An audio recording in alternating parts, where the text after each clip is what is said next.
जय सिया राम, नमस्कार, प्रणाम। मैं अमीय भूषण। यूँ तो प्रभु श्री राम के जीवन में कई यात्राएं हैं। बात अगर उनके सर्वाधिक महत्वपूर्ण यात्राओं की करें तो दो यात्राओं का बड़ा ही महत्व है। प्रथम यात्रा अवधपुरी से जनकपुरी और जनकपुरी से अवधपुरी तक की है। वहीं प्रभु श्री राम की दूसरी महत्वपूर्ण यात्रा अवधपुरी से लंकापुरी, लंकापुरी से अवधपुरी तक की है। प्रभु श्री राम की ये जो प्रथम यात्रा है अवधपुरी से जनकपुरी और जनकपुरी से अवधपुरी तक की, इसका प्रारंभ अयोध्या अवस्थित दशरथ महल से होता है, जहाँ ऋषि विश्वामित्र आते हैं। ऋषि विश्वामित्र के साथ राम और लक्ष्मण दोनों भाई पहले सिद्धाश्रम चरित्रवन की यात्रा करते हैं, जहाँ तारका, मारीच, सुबाहु जैसे राक्षसों का वध करते हैं। तदुपरांत मिथिला भूमि में धनुष यज्ञ और सीता स्वयंवर के कार्यक्रम में वो जाते हैं। प्रभु श्री राम इस धनुष यज्ञ में धनुष के प्रत्यंचा चढ़ाने की जो चुनौती होती है, शर्त होती है, उसको पूर्ण करते हैं।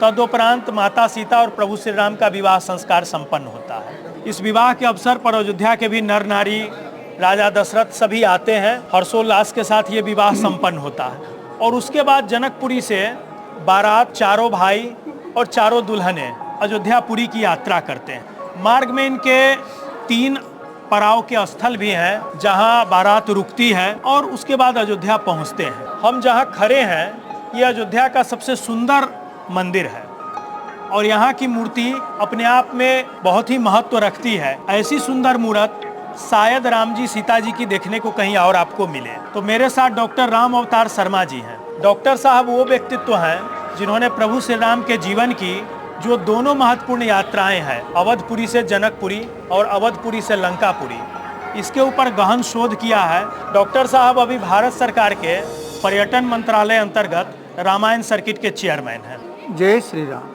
तो आइए जानते हैं डॉक्टर साहब से कि अयोध्या अवस्थित इस कनक भवन की क्या महत्ता है और कनक भवन है क्या अपने आप में। माँ कैकेयी ने स्वप्न में एक बार एक सोने का भवन देखा था, कनक भवन देखा था। जी हाँ, सोने को ही कनक कहते हैं। हाँ। तो उन्होंने दशरथ जी से आग्रह किया कि मुझे ऐसा ही भवन चाहिए। दशरथ जी महाराज ने वैसे भवन तैयार करवाया और कैकेयी माँ को सौंप दिया। तीनों पटरानियों में राजा दशरथ को सर्वाधिक प्रिय कैकेयी माता थी।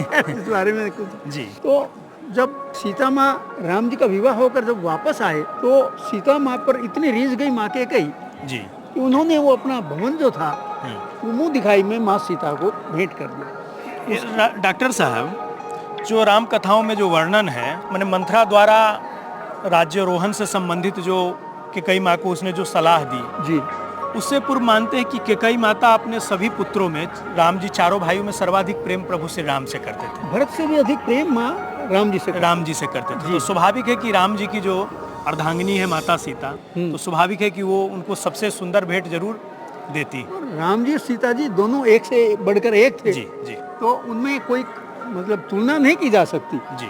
लेकिन एक परंपरा है अपने यहाँ, माँ पुत्र वधू को एक भेंट देती, मुंह दिखाई। जी। तो क्योंकि माँ कैकेयी को ये भवन सर्वाधिक प्रिय था, हाँ। तो उन्होंने जो सर्वाधिक प्रिय वस्तु थी, हाँ, वो अपने सर्वाधिक प्रिय पुत्र की अर्धांगिनी को उन्होंने दिया, सीता मैया को, अपनी पुत्र वधू को। जी। वो सर्वाधिक प्रिय वस्तु उन्होंने भेंट कर। यही इसकी कहानी है। जी जी। बात अगर करें कि ये पुराना त्रेताकालीन जो ये स्थान है, जी जी, ये समय समय पर जीर्ण शीर्ण भी होता रहा है। जी। कुछ जनश्रुतियाँ, लोक मान्यताएं कहती हैं कि प्रभु श्री राम के जो छोटे पुत्र थे राजा कुश जी, उन्होंने इसका जीर्णोद्धार एक बार कराया। फिर आगे चर्चा आती है कि यहाँ चंद्रगुप्त विक्रमादित्य नामक राजा ने जी इस स्थान का फिर से जीर्णोद्धार कराया। जी जी। फिर आता है समुद्रगुप्त ने, जो समुद्रगुप्त एक प्रतापी राजा थे, उन्होंने भी इस स्थान का जीर्णोद्धार किया। जी। और बीच में सन 1027 ईस्वी के आसपास मुस्लिम आक्रांताओं के द्वारा इस स्थान को नष्ट करने का प्रयास किया गया। जी जी। एक गाजी सालार जंग करके उन्होंने इसको नष्ट किया।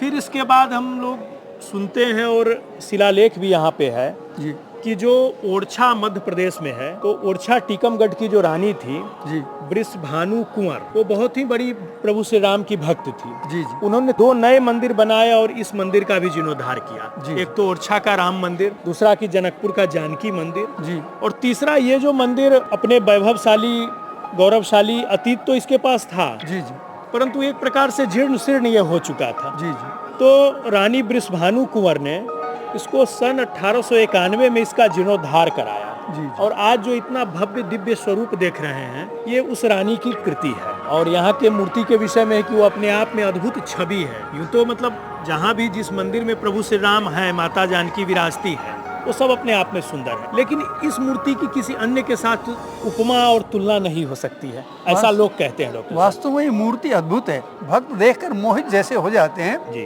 बस शर्त यही है कि वो एकाग्रचित होकर माँ का, राम जी का ध्यान करें। जी। और जब राम जी यहाँ से परम धाम को गए तो अयोध्या के सब चर अचर सब प्राणी उनके साथ जी। साकेत को चले गए। उसके ये- बाद जी। बहुत दिन तक ये मंदिर जीर्ण शीर्ण रहा। फिर बाद में आक्रांता आए, उन्होंने तोड़ने का प्रयास किया, लेकिन भक्तों की तो कमी नहीं थी। जी। अगर तोड़ने वाले हैं जी, तो तो बनाने वाले उससे अधिक हैं। आज ये मंदिर अपना वैभव सारे विश्व में फैला रहा है, ये एक बधाई की बात है। तो ये थी यात्रा प्रभु श्री राम के जीवन के प्रथम महत्वपूर्ण यात्रा के जी। एक महत्वपूर्ण पड़ाव स्थल अयोध्या अवस्थित कनक भवन की। प्रभु श्री राम की अयोध्या से प्रारंभ हुई यात्रा जनकपुरी होते हुए वापस अयोध्या पहुंचती है जी। उसका ये 26वां महत्वपूर्ण पड़ाव स्थल है। तो हमने आपको कहानी सुनाई प्रभु श्री राम के प्रथम महत्वपूर्ण यात्रा के 26वें पड़ाव स्थल की। अगले अंक में अगले स्थान की चर्चा करेंगे। तब तक के लिए जय सिया राम, प्रणाम।